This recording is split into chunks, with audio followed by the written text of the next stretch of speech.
Welcome to a place of true, lovely, and knowledgeable stories. Always search for our channel name for more. Let's begin. No, everyone wants to hear something from me. In fact, you expected it when I landed from the aircraft. Let me first of all appreciate the wonderful people of River State. I am really humbled by what I saw at the airport. I was also briefed with some photographs of what happened here yesterday.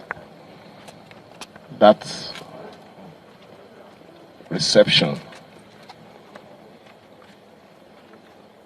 really humbled me. It showed love, confidence, and solidarity.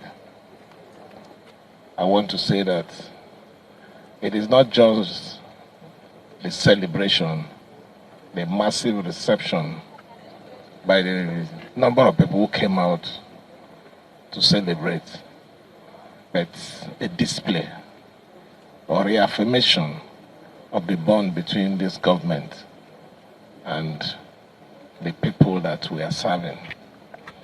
I want to assure you that we will, by the grace of God, continue to do those things that has made you people love us. I want to appreciate everyone and to say that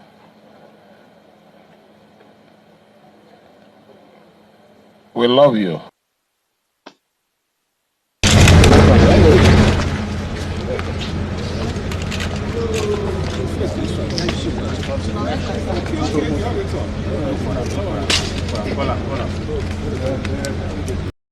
The return of Siminalayi Fubara, governor of Rivers State. Let's first talk about the atmosphere before his return. The political temperature in Rivers State had rarely been so tense in recent history.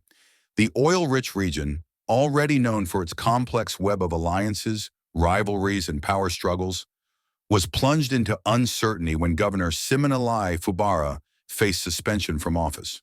For months, governance stood at a crossroads. The once bustling corridors of the Rivers State Government House carried an eerie silence, interrupted only by whispers of speculation about who controlled the levers of power. Rivers people, known for their resilience and outspoken spirit, watched anxiously as the events unfolded. Markets in Mile 1 and Mile 3 were filled not just with traders selling cassava, fish, and gari, but with heated conversations about the fate of their governor. From the creeks of Bonny and Opobo to the oil fields of Ogoni and the vibrant streets of Port Harcourt, one question echoed: when will Fubara return? The absence of a sitting governor created a vacuum. Civil servants were unsure of the stability of their appointments. Projects that once promised progress began to stall.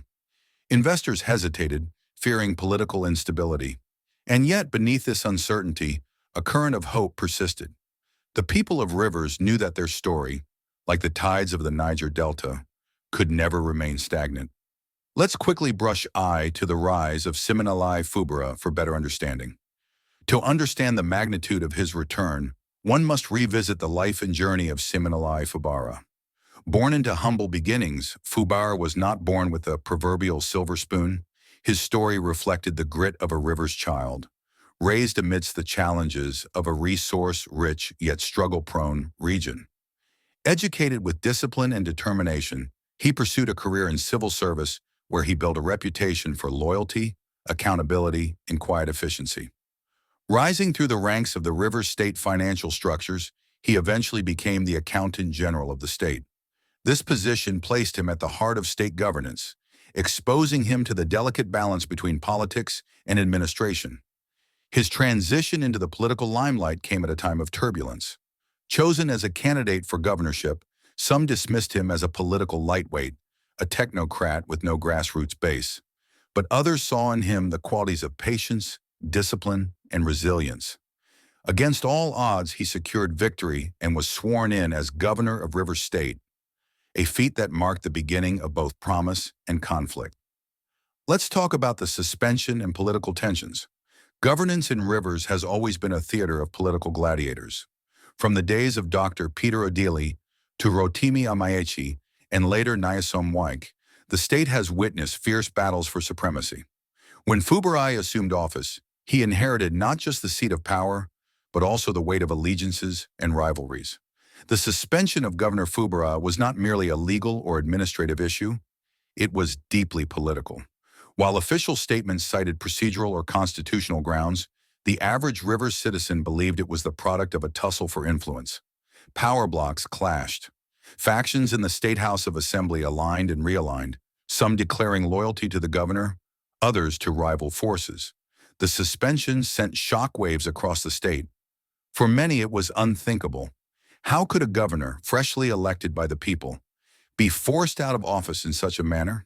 It reminded the people of Rivers of their history of political storms, from election disputes to violent clashes. But even in the storm, they waited, believing that the tide would turn. In his absence, the spirit of the Rivers people was tested. Farmers along the fertile lands of Ahuada worried about the market for their produce. Fishermen in Andoni whispered about the uncertainty of government subsidies. Civil servants in Port Harcourt awaited salaries with apprehension. And yet, conversations in beer parlors, churches, mosques, and traditional gatherings carried a unifying thread: the belief that Fubara would return. Songs were composed. Youth groups organized solidarity marches. Elders invoked history, reminding the people that Rivers has always produced leaders who rise after adversity. In Bani, a fisherman was heard telling his son, "The river flows away but always comes back to its channel." So will our governor. Hope became the binding force that held the people together. The day of return. When news broke that Governor Fubara was set to return, Rivers State erupted. Port Harcourt transformed overnight. Streets were painted with banners and posters. Drummers lined up from Diobu to Garrison. Traders abandoned their stalls just to catch a glimpse of the man who had become a symbol of resilience. His convoy, as it made its way through the city, was met with crowds stretching as far as the eye could see. Mothers wept. Youths danced. Elders raised their hands to the heavens in thanksgiving. For many, this was not just the return of a governor. It was the restoration of their dignity, their choice, their democracy.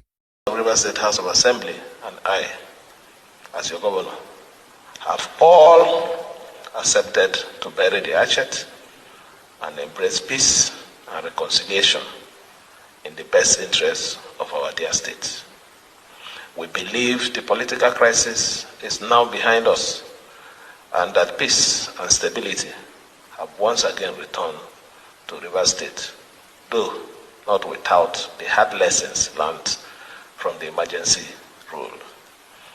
The responsibility now rests squarely on us, the government, the State House of Assembly, the political leaders, the stakeholders, to put aside our differences, work for the common good, advance the interests of our people above. Accordingly, let us therefore embrace this moment as a fresh beginning.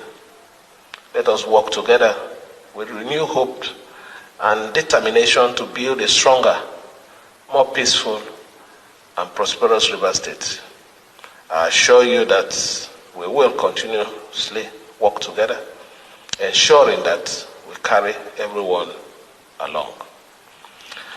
Despite the turbulence, you are aware of the credible milestone our administration achieved in infrastructure, education, healthcare, and other key sectors over the last 2 years. Our immediate responsibility is to return to the path of governance and development by completing the projects which we started, by ensuring that none of them is starved of fund or neglected. All members of Rivers State House of Assembly and I. Tuna, these were his first words. When Siminalai Fubara finally addressed the people, his voice carried both humility and resolve. He spoke not as a man broken by suspension, but as a leader strengthened by trial. He acknowledged the struggles of the people, thanked them for their patience, and assured them that his government was not derailed but renewed. His words, though simple, carried weight. a promise to restore governance, complete abandoned projects, and place Rivers' people at the center of every decision.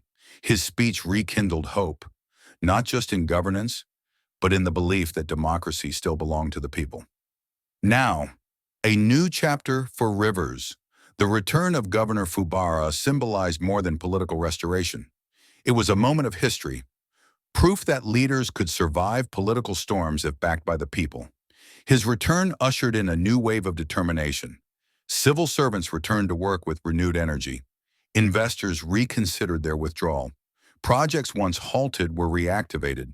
Nationally, political observers analyzed the event as a test of Nigeria's democratic resilience. For Rivers State, it was a rebirth. Let's talk about the symbolism of his return. In Nigerian history, leaders have come and gone, some falling to the weight of political intrigues.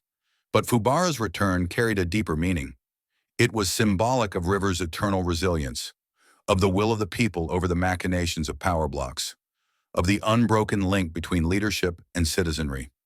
His return reminded Nigerians that democracy, though fragile, can survive when the people stand firm. In conclusion, Siminalayi Fubara's suspension and return will forever be etched in the political history of Rivers State. It was not merely about one man's return to office, but about a people's triumph over uncertainty. Like the mighty river Niger that flows endlessly, the Rivers people have proven that they too cannot be subdued. The governor's return is both a victory and a responsibility, a reminder that leadership is not about power alone, but about service, sacrifice, and resilience.